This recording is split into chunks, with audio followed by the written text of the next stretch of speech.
Hey guys, I'm the Burke and I do things. And today's video is coming a lot later than anticipated, a lot later than it was supposed to come. As I'm filming this, I am less than 24 hours away from having this baby. So I'm probably gonna make this short and sweet because I don't have a lot of lung capacity right now. But I did want to make it so that I can look back later on in the year and see how my progress or success was. But basically this is the video where I talk about the brands I want to try in 2021. This video idea I'm pretty sure was originally started by Samantha March, and usually I pick like a number of brands I want to focus on trying, but this year I was like YOLO. I just made a list of all the brands that were really interesting me this year. I didn't set a number limit. I actually don't know how many I have. I probably could let you know.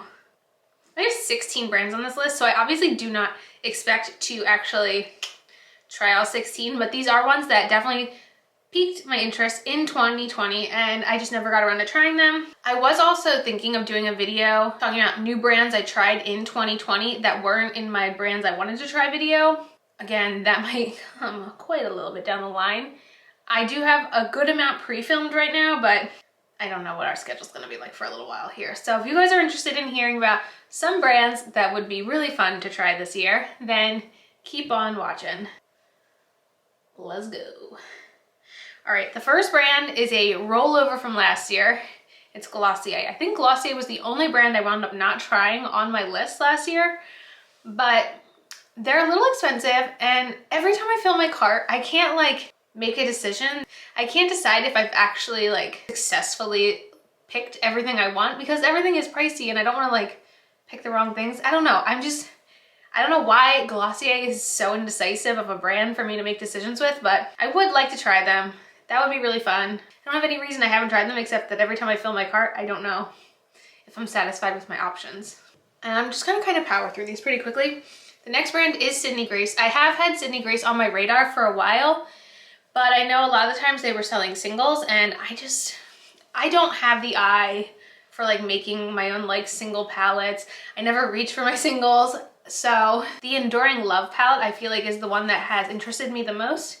So it would be really cool to try their palette, one of their palettes this year. It's on my radar. The next brand I want to talk about is Lunar Beauty. Now I'm not the biggest eyeshadow person, and I feel a lot of his eyeshadows, well, his palettes are always theme and colorful and really pretty, but it's not necessarily my aesthetic.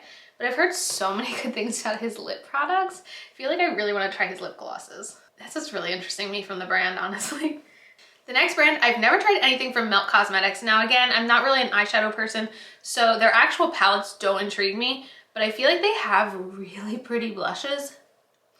Not just the little split pans they came out with this past year, but in general, I feel their blushes are always really pretty. So yeah, the Melt blushes are on my radar. Okay, the next brand is Viseart. I've never tried anything from Viseart, and I feel they keep making these teeny tiny little curated palettes, and they're so cute, and a lot of them are super neutral, and I've always been very interested in their formula, and I feel one of those tiny little palettes, someday I'd like to do that. The next brand is Pat McGrath. I've never tried anything from Pat McGrath. I've definitely considered buying their mini glosses or things like that, but I never have. I don't see myself buying one of the big palettes because again, I don't, this is my eyeshadow right here, 2 shadows and we're good to go. But in general, the complexion products seem really nice. And I think that's where her brand intrigues me the most, is her complexion stuff. Next is Kiko Milano, and I was this close to buying something in 2020 from Kiko Milano and it sold out before I could check out. So that didn't happen last year. So maybe this year will be the year I try Kiko Milano. The next brand is not a makeup brand, but it's an influencer brand, so I thought I'd throw it in here. I want to try Forever Mood candles. I love candles. I love Jackie Aina. I think I'll probably wait till closer to the end of the year when more seasonal scents come out that I really enjoy. But it would be really nice to support her, and I hear great things about the candles. I hear they have great burn time. They're kind of pricey, but I kind of want to try one. Next is Chantecaille. Now, I am not a bougie makeup wearer. I don't get too bougie here. But they have, first of all, the reviews on the brand in general are always so good, but everything that their brand has cute little animals on it, and That's a lot for me to resist. So maybe if there's like a jaw-dropping sale sometime in 2021, maybe. Another brand I really want to try is Aether Beauty. I hear such good things about Aether Beauty, and I almost in 2021 bought one of their new little eyeshadow quads, but I knew with the baby coming, I already had so many products I wanted to get reviewed before then, and I didn't think it was going to line up, but I'd really like to try one of their quads next year. Yep, yes I would.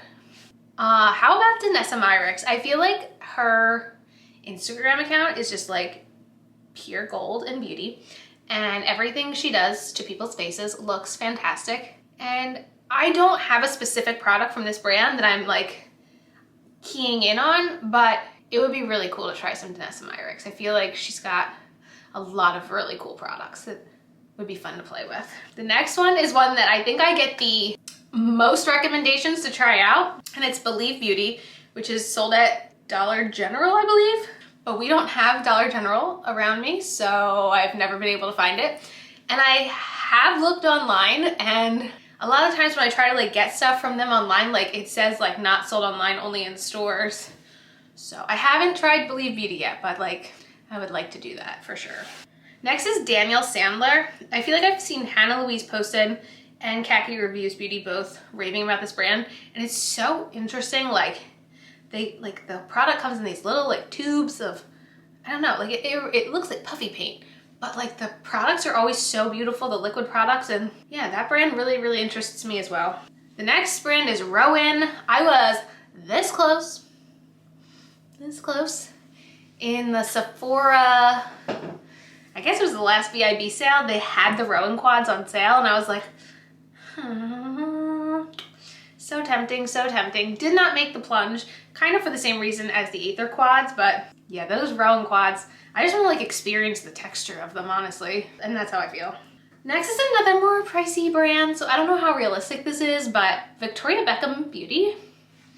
I feel like I wasn't really like super like on the radar with what was going on with the brand, but then they released this really pretty skinny lipsticks this year, and I was like, oh, those are pretty. And to be fair, she was always my favorite Spice Girl. Fun fact, in 4th grade, I had a Spice Girls themed birthday party. And it was so cool because my dad had traveled for work to the UK that year. And obviously Spice Girls were from there. So he got all this really cool, like exclusive stuff you could only buy there, like decorations and party stuff. So like my whole house was decorated in Spice Girls stuff. And then another fun fact, I don't like cake. So my family has always gotten me cookie cakes for my birthday. So I have this, I'm sure there's a photo of it somewhere. So I have this cookie cake, and in the center of the cookie cake, I guess the people at the bakery put like a posh spice in the center, just like a little figurine. Except I swear it was just a stripper. It looked like a stripper. Like looking back at like this little figurine in the middle of my cake, it kind of looks like a stripper in the middle of my birthday cake. So that's your fun fact about I guess it was my 10th. Yeah, it must have been my 10th birthday. Stripper cakes. Last brand is not a makeup brand, but I thought I'd throw it in here. It's Crave Beauty. I've heard so many people raving about their Beach Shield SPF, and I like a good SPF, and I'd like to try it someday. I know they don't really have sales very often, so maybe come Black Friday I'll check it out, but I got enough SPF to hold me out until then, so I think we'll be good. But yeah, I just wanted this to be a quick, short, sweet episode that I could revisit later in the year and see if we actually tried any of these brands. But definitely let me know if you guys have tried these brands, if you want to try these brands, what brands you do want to try. Let me know in the comments. I'm almost out of breath. I gotta go have a baby. Yeah, so as usual, thanks for stopping by my channel. If you're new here, click the subscribe button and ring that bell for notifications. I have my Twitter and my Instagram down below. Give them a follow, and I'll see you in the next video. Bye, guys!